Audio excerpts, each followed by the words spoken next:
Marcus slammed shoulder first into crystalline barrier as alien plasma scorched air where his head had been moments before. The translucent wall hummed beneath his weight, vibrating with stored energy that made his teeth ache. Purple lightning danced across its surface like trapped aurora. 3 days since the dimensional rift had swallowed him whole during that freak lab accident, depositing him in this nightmare realm where gravity pulled sideways and the sky bled crimson. His lungs burned. The atmosphere here carried 30% less oxygen than Earth's generous mix. Every breath felt like sucking air through wet cotton. But Marcus had spent summers working construction in Arizona heat, had run marathons at altitude in Colorado's thin air. His body adapted, compensated, endured. The Cathara hunting pack circled him like wolves made of liquid mercury and malice. Their elongated skulls gleamed wetly in the strange twilight, mandibles clicking in what passed for their speech. 7-foot frames moved with predatory grace on reverse-jointed legs that terminated in razor talons. Marcus pressed his back against the barrier and counted. 6 hunters, each armed with those wicked plasma lances that could melt through solid stone. His own weapon consisted of a makeshift spear cobbled together from scavenged metal and sheer bloody-minded determination. The pack leader, distinguished by ritual scarification across her throat and shoulders, approached with measured steps. Her voice emerged as harmonic clicks and whistles, incomprehensible but clearly hostile. "Back off, sweetheart. You really don't want to do this." Marcus didn't speak their language, but his posture conveyed volumes. Shoulders squared despite exhaustion, weight balanced on the balls of his feet, eyes tracking every movement with the focused intensity of a persistence hunter who'd evolved to run prey into the ground across endless savannas. The lead hunter's mandibles spread wide, revealing rows of needle teeth. She gestured with her plasma lance, barking orders to her pack. They began closing the circle. That's when Marcus smiled. The expression transformed his face from merely determined to something approaching feral. Here was a creature that had climbed to the top of Earth's food chain not through claws or fangs, but through stubborn refusal to quit. A species that looked at 1,000-pound predators and thought them good eating, that saw inhospitable environments as challenges to overcome rather than barriers to avoid. The pack leader hesitated. Something in that human expression triggered ancient prey instincts her people had thought long extinct. Marcus moved, not the frantic scrambling she expected, but calculated explosion of motion. He rolled left as plasma bolts seared the air, came up running along the barrier's perimeter. His improvised spear caught the nearest hunter across the knees, sending her sprawling with a shriek of pain and surprise. The human's endurance became immediately apparent. While the Cathara panted heavily after their initial burst of speed, Marcus maintained his pace. His cardiovascular system, forged by millions of years of persistence hunting, treated this as merely another day at the office. He vaulted over a fallen hunter, landed rolling, came up with her plasma lance now clutched in his grip. The weapon felt alien in his hands, too light, balance point all wrong.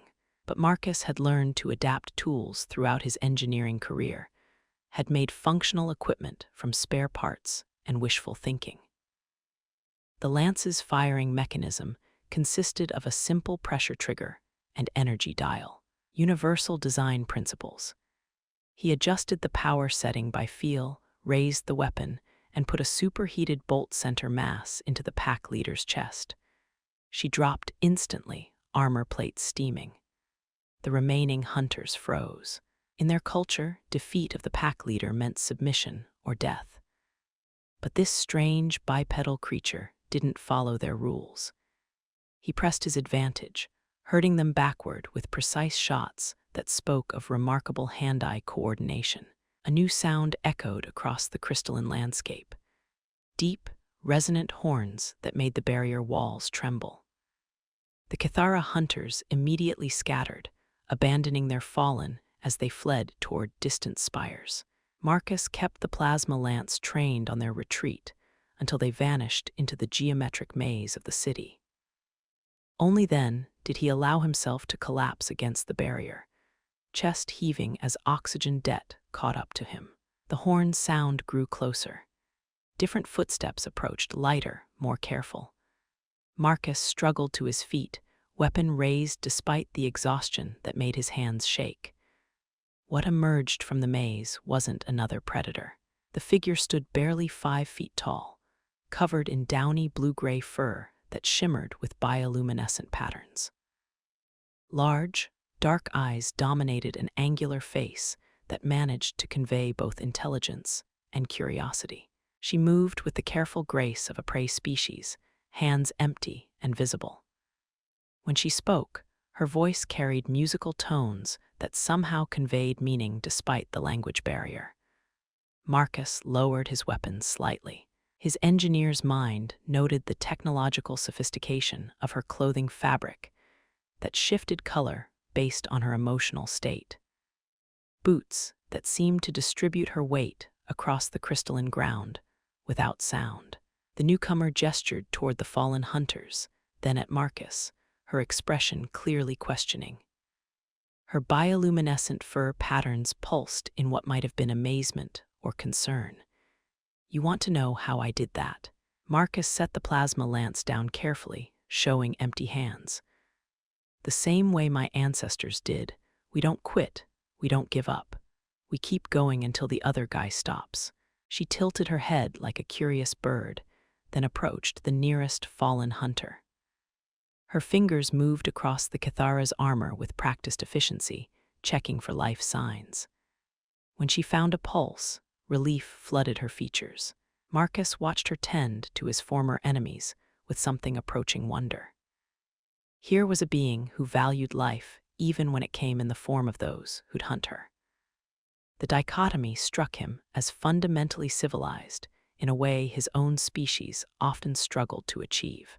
The female, he was fairly certain of her gender, based on proportions and mannerisms, stood and fixed him with an intense stare. She pointed to herself and spoke what was clearly a name. Zira. Then she pointed at him expectantly. Marcus tapped his chest. Marcus. She repeated it several times, working through the unfamiliar phonemes. When she got it approximately right, her fur patterns flared with pleased satisfaction. Zira gestured toward the city's spires, then mimed eating and drinking. The universal language of hospitality. Marcus nodded gratefully, shouldering the plasma lance despite her nervous glance at the weapon. As they walked, Marcus studied their surroundings with professional interest. The crystalline structures weren't grown but engineered, each surface precisely cut to channel and amplify light. The technology was elegant, sophisticated, clearly the product of a highly advanced civilization. Zira led him through passages that seemed designed for beings of her stature. Marcus had to duck frequently, his broader frame scraping against walls that accommodated her species' more delicate build. But he adapted, as humans always adapted. They emerged into a vast central chamber where dozens of Zira's people went about their daily business. The sudden appearance of a human created immediate chaos. Some fled screaming. Others grabbed weapons that looked more like tools than instruments of war. A few, braver or more curious, approached for a closer look. Zira spoke rapidly, her voice carrying authoritative tones that suggested higher status than Marcus had initially assumed. The crowd's panic subsided into wary fascination as she apparently explained the situation. An elderly male with fur patterns that suggested great age approached cautiously. His voice carried the weight of authority as he questioned Zira in their musical language. She responded at length, occasionally gesturing toward Marcus. The elder studied the human with eyes that held depths of experience. When he spoke, his tone was formal, ceremonial. Zira translated with a combination of gestures and careful pronunciation of human words she'd somehow absorbed during their brief interaction. "You, honored guest, safe here, but dangerous outside. Cathara hunt always." Marcus nodded understanding. Safe haven was more than he'd hoped for 3 days ago when the dimensional barrier had torn open beneath his feet. The research facility's particle accelerator had malfunctioned spectacularly, creating a cascade failure that somehow punched a hole between realities. The elder continued speaking, his words growing more urgent. Zira's expression shifted to concern as she attempted translation. He says, "Barrier failing. City dies soon. Cathara take all when protection gone."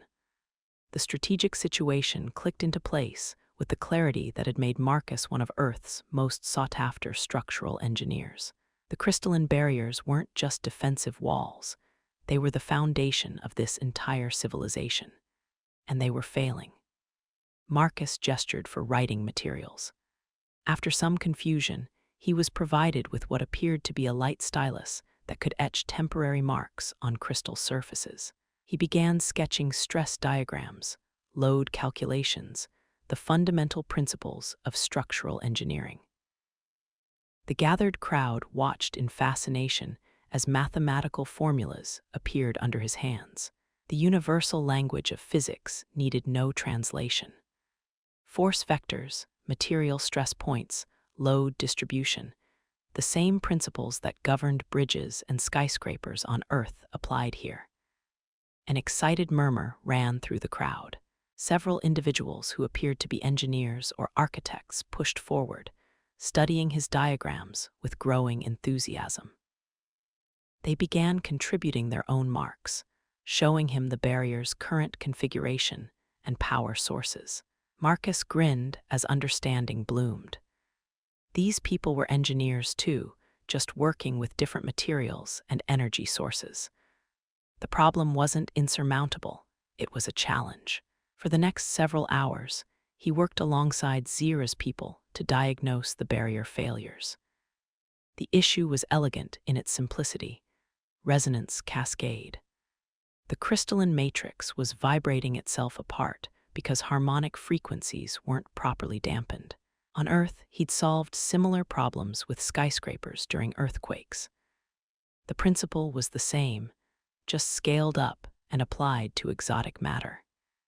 His solution involved reconfiguring the power distribution network to create deliberate interference patterns.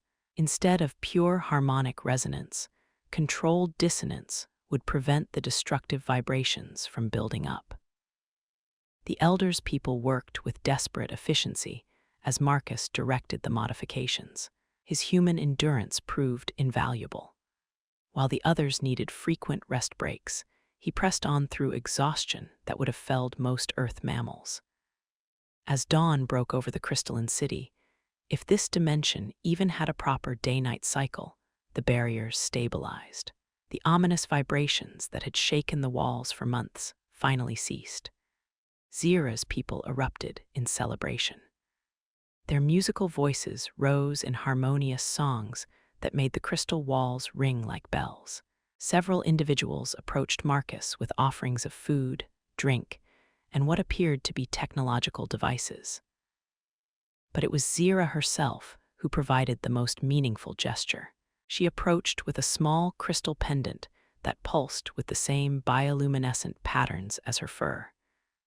When she placed it in his hands, warm energy flowed through his fingers. The meaning was unmistakable, not just gratitude, but acceptance. Adoption into their community despite his alien nature. Marcus felt something he hadn't experienced since arriving in this dimension: hope, not just for survival, but for belonging. His engineering skills had value here. His human persistence and problem-solving abilities were appreciated rather than feared. As Zira led him toward what appeared to be permanent quarters, Marcus caught sight of the plasma lance he'd claimed from the Cathara hunter. One of Zira's people was examining it with obvious technical interest, already sketching modifications that might improve its design. maybe they could teach each other. His human innovation combined with their advanced material science. The possibilities were intriguing. Outside the barriers, Marcus knew the Cathara pack was likely regrouping, planning another assault. But that was a problem for tomorrow. Tonight, he was safe among people who valued what he could contribute rather than fearing what he represented. The irony wasn't lost on him. Earth's Deathworld upbringing had prepared him perfectly for life as an alien refugee. The same traits that made humans seem like monsters to some species' persistence, adaptability, stubborn refusal to quit, had made him a valued member of this community. As Zira showed him how to operate the room's environmental controls, Marcus reflected on the strange turns his life had taken. 3 days ago, he'd been a respected engineer on Earth. Now he was apparently the savior of an alien civilization. Not bad for a guy from Cleveland. The thought made him chuckle, which startled Zira. Her fur patterns shifted to curious colors as she studied his expression. Apparently, human laughter was another alien concept she'd need to decode. Marcus settled onto what passed for furniture in this crystal world, a raised platform that molded itself to his body shape, and began planning. The barriers were stable for now, but the Cathara would return. This civilization needed more than just defensive measures. They needed to take the fight to their enemies. Good thing they'd found themselves a human engineer who'd grown up watching action movies and playing strategy games. Earth's warrior culture was about to meet alien technology, and Marcus suspected the Cathara weren't going to like the results. He closed his eyes and began mentally designing the specifications for weapons and tactics that would give these gentle people the edge they needed, not to become monsters like their enemies, but to defend what they'd built with the same ruthless efficiency humans had used to claim dominion over their own hostile world. Tomorrow, the real work would begin. Tonight, for the first time since his arrival, Marcus slept peacefully. He was no longer just a lost human trying to survive in an alien world. He was home.